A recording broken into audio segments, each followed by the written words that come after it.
जीवन बगिया ऐसी उलझी, फूल उगे कम, कांटे ज्यादा, सिमटा जीवन, डूबी सांसें, आना है तो अब भी आ जा।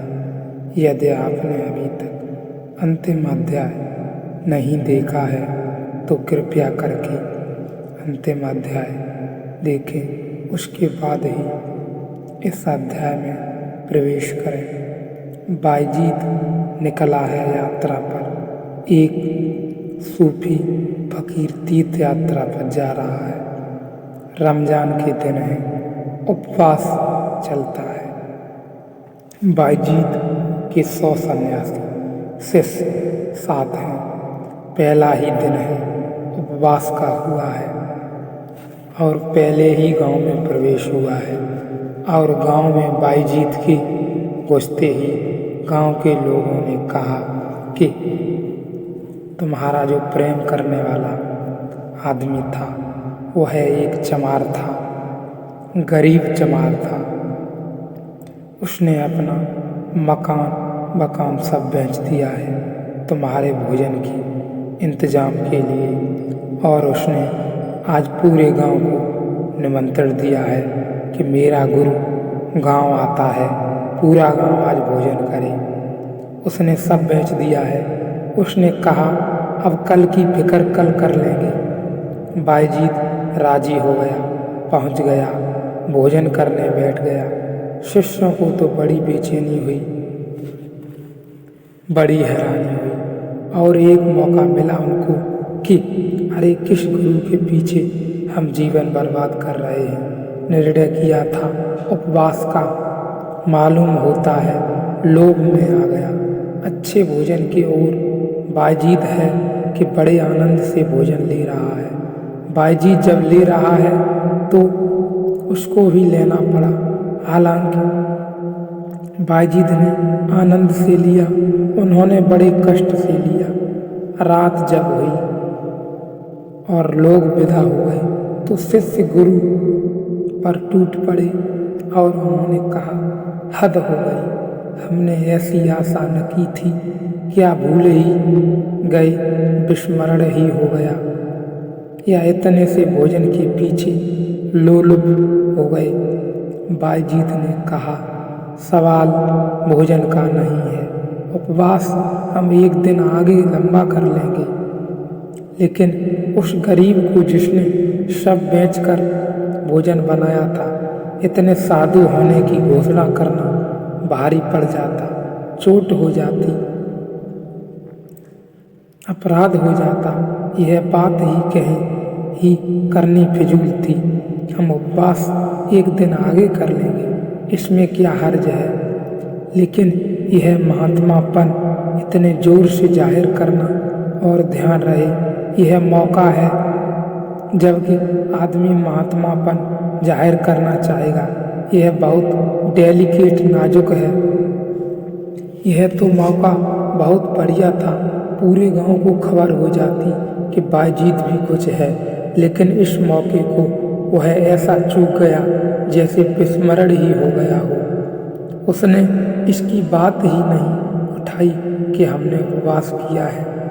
इसे मैं कहता हूँ अच्छा होना, सात्विकी होना, सत्व की भी घोषणा करनी पड़े और सत्व का भी प्रचार करना पड़े और सत्व के लिए भी प्रतीक्षा करनी पड़े कि कोई सम्मान करे तो सत्व रोग हो जाता है। 5वीं बीमारी ऋषि ने कही है, पुण्य पाप। पाप सारे जगत में बीमारी है, पुण्य सिर्फ भारत में पुण्य पाप है, पुण्य भी पाप है, पुण्य भी बीमारी है, क्योंकि यह ख्याल कि मैंने अच्छा किया बहुत सूक्ष्म अस्मिता को निर्मित करता है, और यह ख्याल कि मैं अच्छा कर सकता हूँ कर्ता के भाव को जन्म देता है। इसलिए हमने जैसा जाना है वह यह है कि इस जगत में कोई और चीज पाप नहीं है, अहंकार ही पाप है। इसलिए जहाँ से भी अहंकार निर्मित हो जाता हो वहीं पाप हो जाता है। बोधि धर्म भारत से चीन गया। चीन उसके पहले और बहुत बौद्ध भिक्षु चीन पहुंच गए थे। हजारों हजारों भिक्षु पहुंच गए थे बोधि धर्म से पहले। सम्राट बू ने बौद्धों ग्रंथों का करोड़ों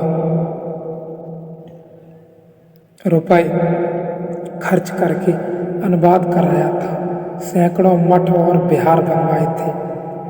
फिर खबर पहुंची कि एक परम ज्ञानी बोधि धर्म आता है, तो वो खुद अपने राज्य की सीमा पर स्वागत करने आए।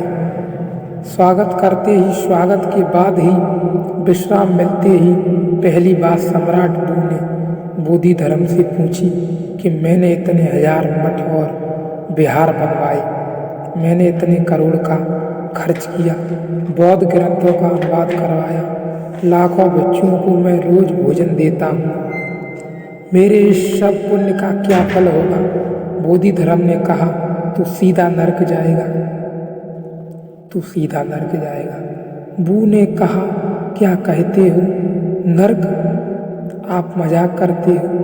बू हैरान हो गया, परेशान हो गया, क्योंकि किसी भिक्षु ने उसे अब तक यह नहीं कहा। सब भिक्षु कहते थे, तुम महा पुण्य आत्मा हो, भिखारी ही थे, भिक्षु न रहे होंगे, तुम महा पुण्य आत्मा हो, क्योंकि यह पुण्य आत्मा कह रही है कि भिखारी अपना पालन करवा सकते हैं। तुम महा पुण्य आत्मा हो, तुमने इतना दान दिया जैसा कभी किसी ने नहीं किया।